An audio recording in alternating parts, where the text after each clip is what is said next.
জমিনের মালিক সে, সকলেই বলে আল্লাহ।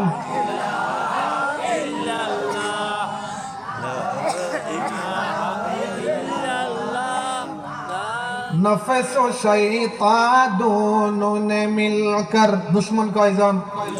নাম্বার 1 শয়তান, ন শয়তান 2 নম্বর, নাম্বার 1 2 নম্বর। नफस व शैतान दोनों ने मिलकर हाय किया है मुझको तबाह, हाय किया है मुझको तबाह। ऐ मेरे मौला मेरी मदद कर, चाहता हूँ मैं तेरी पनाह, चाहता हूँ मैं तेरी पनाह। বলেন তো আমরা পানা চাইবো, আশ্রয় চাইবো কার কাছে? বুড়া মসজিদ মাল্লার আইন দিকে জায়গা যা বুড়া মসজিদ।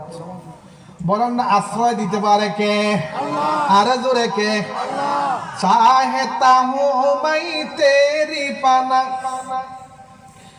मुझे सा खलक में कोई नहीं गो, मुझे सा खलक में कोई नहीं गो। बदे किरदार नाम सिया, बदे किरदार नाम सिया। तू भी मगर गफ्फार है या रब, बख्श दे मेरे सारे गुनाह, बख्श दे मेरे सारे गुनाह।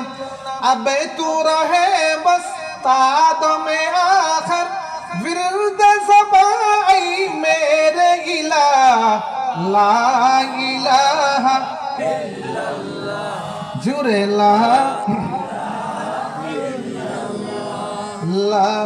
इलाहा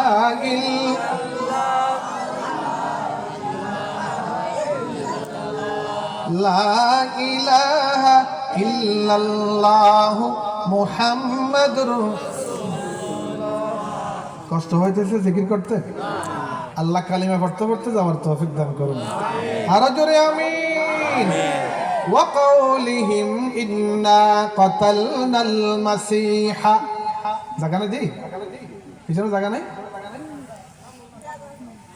সামনে আসতে হবে, তার মাঝখানে এখানে কিছু জায়গা আছে, সামনে চলে আসেন না, পেছনে যারা আসছে ওদের জায়গা দিতে হবে। তো আরেকটু সামনে আসেন। লা ইলাহা ইল্লাল্লাহ,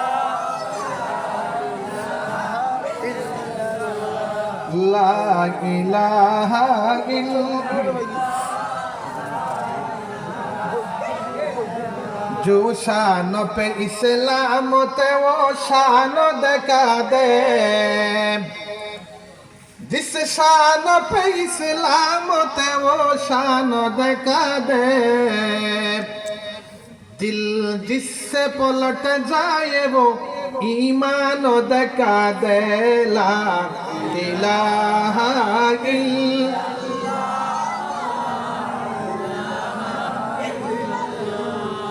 লা ইলাহা ইল্লাল্লাহু মুহাম্মাদুর রাসূলুল্লাহ সাল্লাল্লাহু।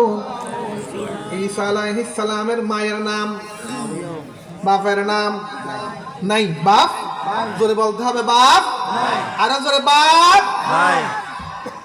কিন্তু যারা গোটা দুনিয়ার খ্রিস্টান সমাজ আজকে ঈসা নবীর জন্ম দিবস পালন করলো, তারা বলে ঈসা আলাইহিস সালামের বাপ আছে। তার কারণ তারা বলে ঈসা নবী হলো পুত্র। কার পুত্র? এটা কার বিশ্বাস? মুসলমানদের না খ্রিস্টানদের? এগুলো আমাদের আলোচনা করলে সওয়াব আছে, গুনাহ। খ্রিস্টানদের ধর্ম বিশ্বাস হলো আল্লাহ একজন মেয়েকে বিয়ে করেছেন, তার নাম মরিয়ম। জুড়ে বলুন না নাউযুবিল্লাহ। কয়জন হলো? 1 নম্বরে খোদা বাবা, 2 নম্বরে বিবি মরিয়ম, 3 নম্বরে পুত্র ঈসা। জুড়ে বলুন না নাউযুবিল্লাহ। কয়জন? এরা বলে 3 জনে মিলে একজন, একজনে মিলে 3 জন। এটা কি সম্ভব? কত বড় গাঁজাখুরি ধর্ম বিশ্বাস দেখেন। আর সামনে মজার কথা আছে। তারা বলে তিক্তবাদে একত্ববাদ, একত্ববাদে তিক্তবাদ। তিনজনে মিলে একজন, একজনে মিলে তিনজন, সম্ভব? যদি বলেন বুঝাই দাও, তখন সে বলবে আয়না, আনা। আপনি আনার সামনে দাঁড়াইলেন, আনার ভিতরে কে? ফটো। আনার ভিতরে ছবি। কয়টা জিনিস? আপনি মধ্যস্থতাকারী আয়না, ভিতরে ফটো। তারা বলে আয়না থেকে যে এইভাবে ফটোকে আলাদা করা যায় না, তিনজনের ভিতর থেকে একজনকে, একজনের ভিতর থেকে তিনজনকে আলাদা করা, এটা একটা যুক্তি হলো। আরো বলে 1+1+1=3। তো 1+1+1=3 বুঝলাম, সে আবার তিনজনে মিলে একজন কিভাবে হলো আর বুঝতে পারে না। হদের সব জিনিস বোঝানো যায় না, না বুঝলেও মেনে নিতে হয়। কাদের যুক্তি? কথা বলেন, কাদের যুক্তি? মারামারি করলে, শিক্ষিত হলে, মাদ্রাসা পড়ুয়া ছাত্র হলে তখন বলবে না মানি না, তখন বলবে কোরআন দিয়ে দলিল দেব। কে বলবে? খ্রিস্টান বলবে কি দিয়ে দলিল দেব? কোরআন দিয়ে দলিল দেব। দলিল দাও। তখন খ্রিস্টানের বাচ্চা বলবে কোরআনে পাকের মধ্যে এমন কিছু আয়াত আছে যেই আয়াতগুলোকে তোমরা আয়াত হিসেবে মানো, অথচ তোমরা সেই আয়াতগুলোকে বুঝো না। কথাটা এতটুকু বুঝেছেন? সে খ্রিস্টানরা বলবে কোরআনে এমন কিছু আয়াত আছে তোমরা আয়াত হিসেবে মানো, অথচ তোমরা বুঝো নাই। যেমন আলিফ লাম মিম, কোরআন আছে না নাই? খ্রিস্টানদের যুক্তি কোরআন দিয়া। কাফ হা ইয়া আইন সাদ, কোরআন আছে না নাই? তা সিন মিম ইয়াসিন তাহা নুন কাফ, কোরআন আছে না নাই? এগুলো কোরআনের আয়াত কিনা? আল্লাহর নবী ইরশাদ করেছেন তুমি বলবা না আলিফ লাম মিম তিনটা মিলে একটা বলবা না, বরং আলিফুন হারফুন, লামুন হারফুন, মিমুন হারফুন। কোরআনে পাকের প্রত্যেকটা অক্ষর তেলাওয়াত করলে সওয়াব আছে না নাই? অর্থ বুঝিয়ে পড়লে সওয়াব নাকি না বুঝিয়ে পড়লেও সওয়াব? কথা বলেন। অর্থ বুঝিয়ে পড়লে সওয়াব নাকি না বুঝিয়ে পড়লেও সওয়াব? অজু ছাড়া পড়লে সওয়াব আছে না নাই? মুখস্থ পড়লে সওয়াব আছে না নাই? পড়ুন আলিফ লাম মিম, পড়েন না? কাফ হা ইয়া আইন সাদ, এগুলি কোরআন আয়াত, ঠিক আছে? তো তেলাওয়াত করলে সওয়াব আছে না নাই?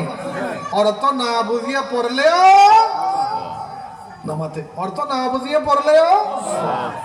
বাংলাদেশে একটা গ্রুপ আছে যারা বলে কোরআন অর্থ না বুঝিয়ে পড়লে সব নেই।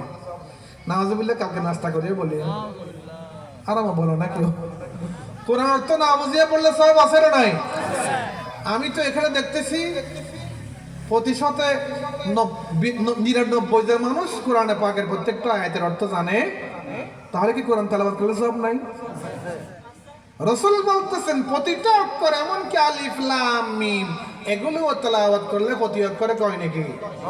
জোরে জোরে কয় নাকি? খ্রিস্টানরা যুক্তি দিয়ে বোঝাবে প্রত্যেকটা জিনিস না বুঝলে মেনে নিতে হয়, দলিল দাও, দলিল দিবে এগুলো দিয়া।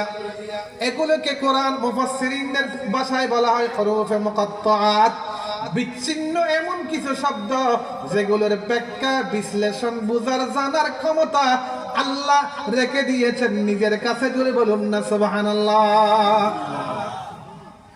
খ্রিস্টানরা এটা দিয়ে যুক্তি দিবে, এখানেও আসবে না, কারণ এখানে পাশে পড়িয়া মাদ্রাসা, এখানে বড় বড় আলেম।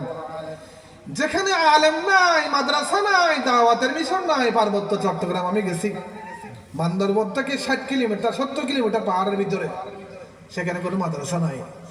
ডাইরেক্ট ইংল্যান্ড থেকে, ওয়াশিংটন থেকে আসে, সেখানে দিনের দাওয়াত দেয়, খ্রিস্ট ধর্মের দাওয়াত দেয়। সবাই ইংলিশে কথা বলে, বাংলায় কথা বলে না। মুসলমান আমরা ঘুমাইতেছি। এই তো এই সরকারের অন্তর্বর্তীকালীন সরকারের শুরুতে তারা তো সব মিশন শেষ করে ফেলেছিল। যে আরকান, রোহিঙ্গাদেরকে এখানে পাঠাই দিচ্ছে, আরকান নিয়ে, পার্বত্য চট্টগ্রাম নিয়ে, ইন্ডিয়ার থেকে কিছু অংশ নিয়ে একটা পূর্ব তিমুরের মতো খ্রিস্টান রাজ্য বানাবে। সম্মানিত হাজিরিন, পটিয়া মাদ্রাসার মতো বাংলাদেশে 50,000 কমি মাদ্রাসা, 50 লক্ষ মাদ্রাসার শিক্ষক, 1 কোটির উপরে ছাত্র প্রস্তুত রয়েছে। চট্টগ্রামের দিকে যদি খ্রিস্টানরা চোখ রাঙ্গা করে চোখ তুলে দেখে, আল্লাহর কসম আমরা সেই চোখ উপড়ে ফেলবো। ঠিক কিনা জোরে বলুন। খ্রিস্টানরা সেখানে আসে যুক্তি দেয়, কোরআন দিয়ে যুক্তি দিয়ে দলিল দেয়। তারা বলে সব জিনিস বোঝা যায় না, না বুঝলে মেনে নিতে হয়। তিনজনে মিলে একজনে মিলে তিনজন যুক্তি দিয়ে বোঝা যায় না, মেনে নিতে হয়। জোরে বলুন না নাউজুবিল্লাহ। আচ্ছা বলেন তো, ইসলাম ধর্মের মধ্যে ভিত্তি কয়টা? ইসলাম ধর্মের ভিত্তি কয়টা? জোরে বলতে হবে। পিছনে বাইরে কয়টা? কি কি বলেন? 1 নাম্বার কালিমা, 1 নাম্বার, নাম্বার 2 নামাজ, 3 নাম্বার, 3 নাম্বার রোজা, 4 নাম্বার হজ, 5 নাম্বার যাকাত। এই 5টা ভিত্তি কেউ যদি বিশ্বাস না করে ঈমান থাকবে না। এগুলো ইসলামের মূল ভিত্তি। হরফ মুকাত্তাআত কোরআনে পাকের আলিফ লাম মিম কাফ হা ইয়া আইন সাদ, এগুলো কি ইসলামের মূল ভিত্তি? কথা বলেন। কিন্তু খ্রিস্টান ধর্মের মূল ভিত্তি হলো তৃত্ববাদ, একত্ববাদ, তৃত্ববাদ। সেই মূল ভিত্তি দিয়া হরফ মুকাত দিয়া দলিল দিলে এটা গাঁজাখড়ি, এটা মুসলমান কোশ্চেন গেলেও মানবে না। ঠিক কিনা জোরে বলুন। তাহলে এখন তো জবাব নিতে হবে। হরফ মুকাত্তাআত দিয়ে তারা যে এইভাবে একটা গাঁজাখড়ি যুক্তি দিল, এটা জবাব লাগবে না? জবাবটা শুনুন। দুনিয়ার কোন মুফাসসিরের বাপ আর দাদা বুকে হাত দিয়ে যাতে কথা বলতে না পারে, আমি কোরআনে পাকের বিসমিল্লাহর বা থেকে নিয়ে সূরা নাসের সিন পর্যন্ত আগাগোড়া আয়ত্ত করে ফেলেছি। আমি সবকিছু জানি। আমি মুফাসসিরের বাপ, আমি মুফাসসিরের দাদা। দুনিয়াতে কোরআনে পাকের মধ্যে আমি সবচাইতে বড় অভিজ্ঞ, আমি কোরআনের সবচেয়ে বড় পণ্ডিত। দুনিয়ার কোন নাপাক মানুষ যাতে একথার দাবি করতে না পারে। আল্লাহ গোটা দুনিয়ার সমস্ত শিক্ষিত সমাজকে চ্যালেঞ্জ ছুড়ে দিয়েছেন, সাহস থাকলে কোরআনে পাকের হরফ মুকাত্তাআতের ব্যাখ্যার বিশ্লেষণ